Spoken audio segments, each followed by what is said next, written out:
మిత్రులందరికీ నమస్కారం. ప్రపంచవ్యాప్తంగా ఈరోజు మన భారతదేశానికి సంబంధించినటువంటి పార్లమెంట్ ఎన్నికల ఫలితాల పట్ల ఎంతో ఆతృతతో ఆసక్తితో ఎదురు చూస్తున్నారు. కొద్ది క్షణాల్లో మన దేశవ్యాప్తంగా ఈ యొక్క లోక్సభ ఎన్నికలకు సంబంధించినటువంటి ఓటింగ్ ఏదైతే కౌంటింగ్ ఉందో కొద్దిసేపట్లో ప్రారంభం కానున్నది.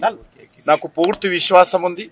ఎగ్జిట్ ఫలితాల్లో కూడా నరేంద్ర మోడీ గారు అద్భుతమైనటువంటి మెజార్టీతో మూడోసారి ప్రధానమంత్రిగా మరి బాధ్యతలు చేపట్టనున్నారు. ఈ నెల 2వ వారంలో వారి ప్రధానమంత్రిగా బాధ్యతలు చేపట్టేటువంటి అవకాశం ఉంది. తెలంగాణలో కూడా మొదటి నుంచి కూడా మేము చెప్తున్నట్టుగా డబుల్ డిజిట్ ఏదైతే 2 అంకెలుగా ఉన్నటువంటి సీట్లు మేము సాధిస్తామనేటువంటి డబుల్ డిజిట్లో తప్పకుండా మాకు పూర్తి విశ్వాసం ఉంది. తెలంగాణలో కూడా నరేంద్ర మోడీ గారు మళ్ళీ ప్రధానమంత్రి కావాలనేటువంటి ఆకాంక్షతో ఎదురు చూస్తున్నారు. మొత్తం ఫలితాలు వచ్చిన తర్వాత పూర్తి స్థాయిలో వివరిస్తాం. కానీ ఈరోజు ప్రశాంతంగా కౌంటింగ్ జరగాలని, ఎక్కడ చిన్న ఇన్సిడెంట్స్ లేకుండా జరగాలని కోరుకుంటున్నాను. భాగ్యలక్ష్మి అమ్మవారిని ప్రార్థించడం జరిగింది. కొద్ది క్షణాల్లో ప్రారంభం కానున్నటువంటి ఈ కౌంటింగ్లో భారతీయ జనతా పార్టీ అభ్యర్థులను ఆశీర్వదించాలని, నరేంద్ర మోడీ గారిని ఆశీర్వదించాలని, పెద్ద సంఖ్యలో దేశంలో తెలంగాణలో అత్యధికమైన ఫలితాలు రావాలని అమ్మవారిని ప్రార్థించాను. ఆ దిశలోనే ఈరోజు మనకు ఫలితాలు ఉంటాయని చెప్పి కూడా మేము భావిస్తా ఉన్నాం. మిత్రులందరికీ నమస్కారం.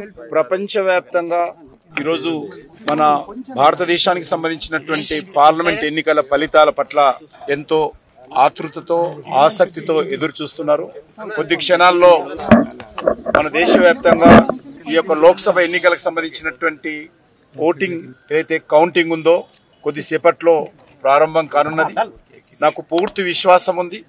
ఎగ్జిట్ ఫలితాల్లో కూడా నరేంద్ర మోడీ గారు అద్భుతమైనటువంటి మెజార్టీతో మూడోసారి ప్రధానమంత్రిగా మరి బాధ్యతలు చేపట్టనున్నారు. ఈ నెల 2వ వారంలో వారి ప్రధానమంత్రిగా బాధ్యతలు చేపట్టేటువంటి అవకాశం ఉంది. తెలంగాణలో కూడా మొదటి నుంచి కూడా మేము చెప్తున్నట్టుగా డబుల్ డిజిట్ ఏదైతే 2 అంకెలుగా ఉన్నటువంటి సీట్లు మేము సాధిస్తామనేటువంటి డబుల్ డిజిట్లో తప్పకుండా మాకు పూర్తి విశ్వాసం ఉంది. తెలంగాణలో కూడా నరేంద్ర మోడీ గారు మళ్ళీ ప్రధానమంత్రి కావాలనేటువంటి ఆకాంక్షతో ఎదురు చూస్తున్నారు. మొత్తం ఫలితాలు వచ్చిన తర్వాత పూర్తి స్థాయిలో వివరిస్తాం. కానీ ఈరోజు ప్రశాంతంగా కౌంటింగ్ జరగాలని, ఎక్కడ చిన్న ఇన్సిడెంట్స్ లేకుండా జరగాలని కోరుకుంటున్నాను. భాగ్యలక్ష్మి అమ్మవారిని ప్రార్థించడం జరిగింది. కొద్ది క్షణాల్లో ప్రారంభం కానున్నటువంటి ఈ కౌంటింగ్లో భారతీయ జనతా పార్టీ అభ్యర్థులను ఆశీర్వదించాలని, నరేంద్ర మోడీ గారిని ఆశీర్వదించాలని, పెద్ద సంఖ్యలో దేశంలో తెలంగాణలో అత్యధికమైన ఫలితాలు రావాలని అమ్మవారిని ప్రార్థించాను. ఆ దిశలోనే ఈరోజు మనకు ఫలితాలు ఉంటాయని చెప్పి కూడా మేము భావిస్తా ఉన్నాం.